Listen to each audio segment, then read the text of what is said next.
આજ તારીખ 22, 23, 24માં વરસાદની શક્યતા ગુજરાતના કેટલાક ભાગમાં રહેશે, જેમાં દક્ષિણ સૌરાષ્ટ્રના ભાગો, આહવાદના વલસાડના ભાગો ઉપરાંત જૂનાગઢ, ભાવનગર અને ખંભાત, જંબુસર, પાદરા, વડોદરા વગેરે ભાગો ઉપરાંત આણંદ, અમદાવાદ અને ઉત્તર ગુજરાતના મહેસાણા વગેરે ભાગો, બનાસકાંઠા, પાલનપુરના ભાગો તદ ભાગોમાં લગભગ આગામી 3 દિવસ વરસાદ થવાની શક્યતા રહેશે.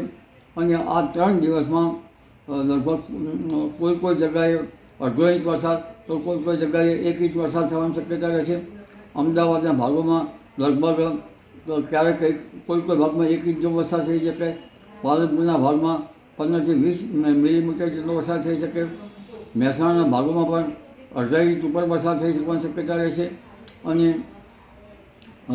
લગભગ કચ્છના ભાગોમાં પણ કંઈક છે 15 મિલીમીટર કે ઉપર વરસાદ થવાની શક્યતા રહેશે.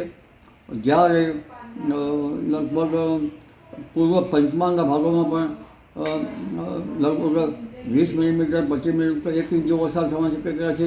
એટલે આગામી 3 દિવસમાં કોઈ જગ્યાએ 1 ઇંચ તો કોઈ જગ્યાએ દરિયા કિનારાના ભાગોમાં થોડોક વધુ વરસાદ થવાની શક્યતા રહેશે.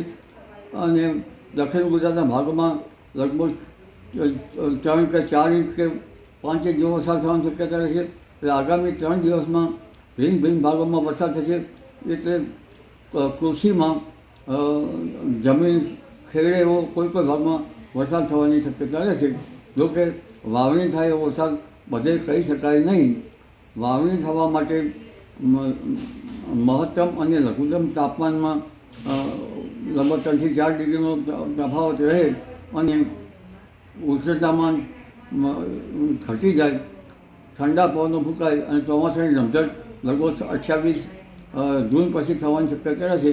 ત્યારે ન્યૂનતમ તાપમાન લગભગ 32-33 ડિગ્રી સેલ્સિયસ જેવું અને મહત્તમ તાપમાન 34-35 ડિગ્રી સેલ્સિયસ જેવું થઈ જવાની શક્યતા રહેશે. હમણાં ગરમી પડી રહી હતી એટલે વાદળો વિસરાઈ જતા હતા, પરંતુ તારીખ 28 પછી ચોમાસું રમઝટ બોલાવશે અને કોઈ જગ્યાએ ભારેથી કેટલાક ભાગમાં અતિભારે વરસાદ થવાની શક્યતા રહેશે. કારણ કે મધ્ય એશિયામાંથી આવતા ગરમ પવનો ઉત્તર ભારતમાં ભારે ગરમી કરતા હતા, જેના કારણે વાદળો વિખરાઈ જતા હતા અને પવનો ચોમાસું વિન્ડ ગસ્ટ હતી પણ એમાં ભેજનું પ્રમાણ ઓછું હતું. એટલે હવે દેશના પશ્ચિમ ભાગમાં રમઝટ બોલાવતું ચોમાસું મુંબઈ મહારાષ્ટ્રના ભાગોમાં થઈને ગુજરાતના ભાગમાં તારીખ 28 ડિસેમ્બર આસપાસ આવી પહોંચવાની શક્યતા રહે છે.